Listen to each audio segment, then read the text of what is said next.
Hey guys, subscribe for daily content. And if you're shopping for gear, make sure you check out the description for the newest items at some of the very best online retailers. There's also links for some of the items that I personally recommend. Thanks! What's going on YouTube? Metal Complex here, and today I've got another interesting knife review / knife overview to share with you guys. This is the Miguron Vane, a premium Miguron with a crossbar lock, which is pretty cool. They don't have very many of these knives in terms of like crossbar locks, and I can't seem to remember another premium Miguron with a crossbar lock, but perhaps they've come out with something that I just am not aware of. But either way, this is really cool. This definitely is a more expensive knife. If you are new to the knife world, if you're new to my channel and the idea of a knife costing, more than $100 is shocking to you, Miguron makes some of the very best sub $100 knives on earth. In fact, many of their products are around $50. So if that's more your cup of tea, check that stuff out. I will link Miguron knives in general right down in the description. It does help my channel when you use those links, but that's entirely up to you. Thanks to Miguron for sending this knife in. Thanks to my patrons for supporting me. Please make sure to follow me on Instagram at metal_complex and on TikTok at _metal_complex. Let's go ahead and get a measurement of this knife. Overall length of the Vane is coming in at about 7.5 inches. It really feels like a knife that's bigger than that, but it's 7.5 inches. Blade length, a little more than 3 1/4. Cutting edge is about 3 1/16. Let's go ahead and do some size comparisons. Any custom scales you find in this section can be found down in the description under Original Goat and Others, up against the 8010 and the 8020.5. Definitely closer to the size of the 8020.5, but it is thicker overall, especially in handle. Let's go ahead and put it up against the Spyderco PM2 and the Spyderco Para 3. Once again, closer to the size of the Para 3, but quite a bit more cutting edge. In fact, I believe the cutting edge is almost identical. Yeah, it's almost identical, maybe slightly more than the PM2. And then finally, let's put it up against the Benchmade Griptilian, or in this case, the Ritter Hogue. And let's put it up against the Hogue Deca. So how's the action on this knife? Very good. I think their Omega springs are not like ultra high tension, but definitely like good. I mean, maybe medium heavy. We can probably see in here, can I get the light to show it? The knife does run on bearings. There's no way to actually tell, but it definitely does run on bearings. Ultra smooth, incredibly easy to manipulate thanks to these almost doorknob, like the end of them kind of look like doorknobs, but they're really easy and very easy on the finger, right? If you're manipulating this knife, and being able to get a hold of them with a gloved hand or an ungloved hand, also known as a bare hand. That's just the scientific way to say it. Ungloved. Okay. It's very easy to manipulate. The thumb studs stick out slightly past the frame. No, it's real. I think they're just maybe flush with the frame. If they are, it's very subtle. But the end result is they are very easy to get a hold of, and they're not really in the cutting path. Maybe right past the initial edge, but very, very easy. I mean, overall, this is a stupidly easy knife to manipulate, and it's legitimately ambidextrous with a perfectly symmetrical pocket clip that can be mounted for left-handed carry. That's what I like to see. Nice work, Miguron. They don't usually get that right. So, round of applause for Miguron. Let's go ahead and do carry profile. Thickness up against the Spyderco Para 3. It's almost exactly the same. It's not contoured. Actually, I'm sorry. I'm wrong. It is subtly contoured. I'm actually holding the frame up against grid lines that you cannot see, and it is very, very subtly contoured. I did not notice that initially. Length and height up against the PM2 and Para 3. This is a super easy knife to carry. Lengthwise, it's almost identical to the Para 3. Height-wise, not quite as tall. It is going to be heavier than something like the Para 3 because it's titanium, right? So for materials, on that note, we have contoured and diamond textured titanium. That's like my favorite.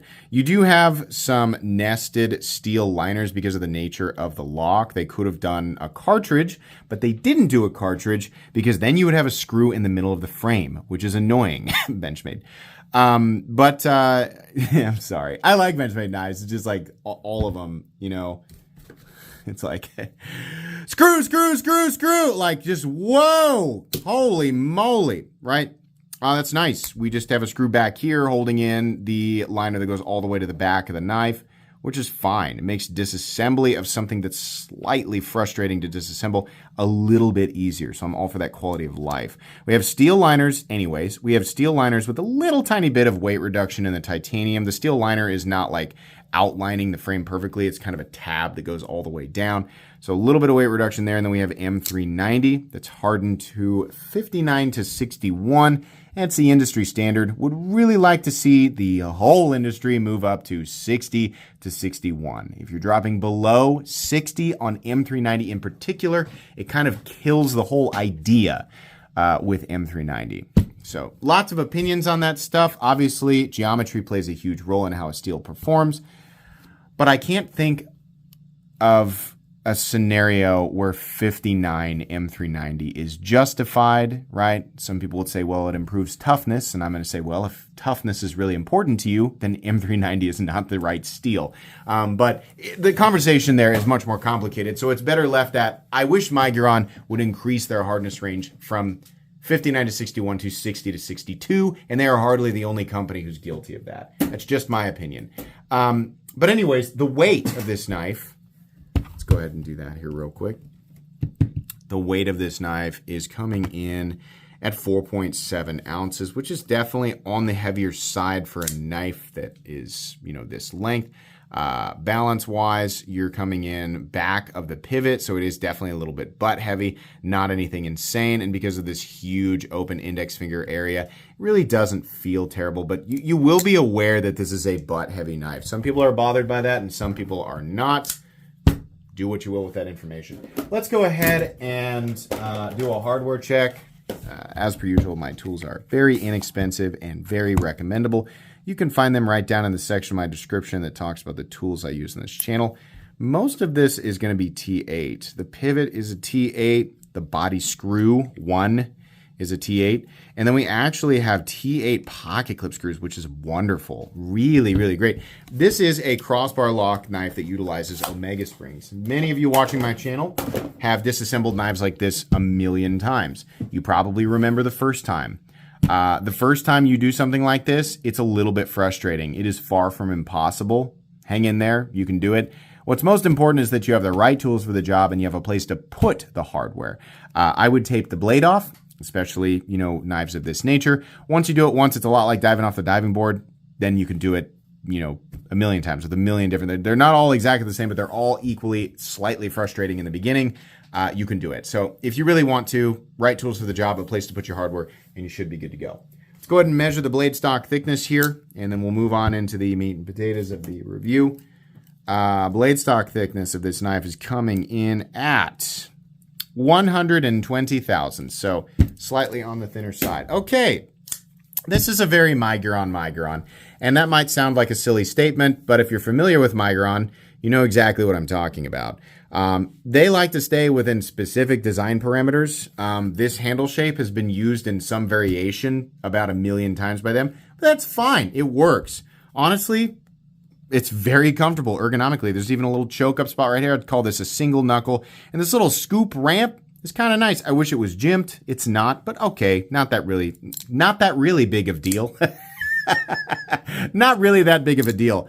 Truthfully, it's very comfortable. That pocket clip is milled titanium, probably a little bit long, but it is flat and rounded off at the end. You probably could have knocked this back by about 25%. It would have been perfect, but it's okay. I think more importantly is the fact that you can actually mount it for lefty carry, which is really important when you're considering the fact that the locking system is fully ambidextrous. So that's nice. And like I said earlier, Miguron usually doesn't do that correctly, and they did it correctly here. It's really great, and even though there is a bald spot here in the texturing is so fine, you're unlikely to notice it right off the bat. I don't think this is an eyesore. I'm glad that lefties have an option here. Really, really cool. Like I said, ergonomically, pretty darn comfortable, especially with the contouring and the chamfered edges. The blade has a satin finish on both the flat and the bevel going down to the cutting bevel. This just has the horizontal lines. I doubt this is hand rub. This is probably still machine. In fact, I believe that it's both a machine. Both the lines here going vertical or horizontal, I think it's all machined satin finish, which is fine. I wish that they would experiment with a tumbled finish and give that as an option, but this is perfectly fine. We have an M390 blade. There's your designer logo right there. Like I said, I think M390 is a good choice for this knife. And even if you end up with one that ends up hardened to 59, it'll still be okay. But M390 does a lot better when it's in the 60 to 63 territory. 63 is a lot to ask of a production knife company, but I don't think 60 to 62 is a lot to ask. There are plenty of companies out there doing it, and those companies who are doing it do not have a consumer base who are reporting issues with their blades on a regular basis. It's pretty rare. I think it's slightly more expensive to make sure that knives fall into that range, but absolutely worth it. You make a lot of people happy, and the performance that you get from these blades is noticeable. There is a substantial difference in terms of performance when you're comparing even a 60 HRC M390 blade with identical geometry to a 59 HRC M390 blade. So that's just I keep saying that because I just really want all these companies to move there. And Miguron is there with some of their other models, so just do them all like that. It's possible that they list them that way because they have certain versions or variations that maybe they plan to release them in the future, and that coating on these coated blades, which the other versions sometimes include coated blades, and that coating, a PVD coating, for example, will bring the entire range down by 1 point. I think they brought this up to me on another one, and they said, yeah, the reason that the range is listed that way, like the satin blades are going to be higher, but the coated ones are going to be lower, then it needs to be listed that way, right? If the uncoated ones are generally going to be higher, they need to be listed that way. But ideally, you would have both coated and uncoated blades in terms of M390 at this relative geometry, which is what they kind of stick with their knives. All of them should be 60 to 62, right? That's what I think. Anyways, there's really not a whole lot else to say here. I mean, the blade is a nice, I'm going to call it a drop point blade, nice swedge up here, right? A little bit of a tip, not nearly as pokey as a lot of other typical drop point blades, but certainly a little more robust, a little stronger in the tip. I think it'll make for a great EDC blade. The edge is, I would say, on the medium thin side, not an absolute laser beam, but certainly capable, certainly dependable, definitely gonna stay sharp for a long time, just in terms of geometry. Obviously it depends on what you cut, but this is gonna get through material relatively easily. Great pocket knife geometry overall. Simple titanium backspacer, nothing crazy going on here. No lanyard hole, but almost nobody cares anymore. In and out of the pocket. The bill is long, like the ramp is long. So I wish that this was a little bit shorter and a little stubbier at the end so that bill was able to lift more easily over the average pocket seam thickness. But it's fine. That's pretty nitpicky. Carry depth about right here, right? Not a lot sticking out. It's about medium carry depth. That's fine. We have a stop pin that is sitting in its traditional location with, I think, very subtle shouldering. Yeah, a little indentation there. Right. Runs on bearings. We already covered that. No blade play, up, down, left to right. No lock stick. No pivot lash. Incredibly smooth and consistent in here. And a nice snap. Not really, it's using the Omega springs and the rounded tang of the spine as the detent. And like I said, the Omega springs are not what I'd call high tension, but it's good enough. I think, yeah, you can still like whip this thing out so it's not like the QSP Vault or some of those super high tension Kunwus that really hold it in there. But I don't think that's going to be a problem for the vast majority of people. The blade is centered, as you can see there, so that's good. Slightly more expensive than other Migurons that are kind of in the same ballpark. It's $209 versus Miguron's typical $200. So I guess you're paying a little bit more for the crossbar lock, and it's, it being nested into the titanium. I don't think there's any problem with that. This is a really, really good knife. And the fact that they have included lefties here it makes it a huge winner in my book. I think this is a great knife. It's certainly not reinventing the wheel. There are plenty of other very nice premium knives out there that are competing with this, but this is definitely a good value, right? And again, for people looking at this and going, oh my gosh, $209 for a pocket knife, literally ignore this and just go look at their budget stuff. They have contoured micarta and G10 with liner locks and crossbar locks, 14C28N blade steel. All this stuff hovers right around $50.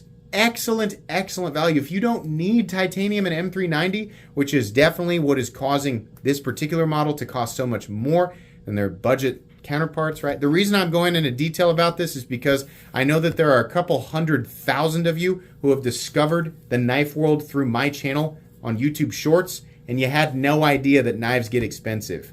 Welcome to the knife world. Knives get expensive. Don't start there. Start with the budget stuff. It's way better. But for those of you who are familiar with this territory, this is definitely competitive up against other $200 knives.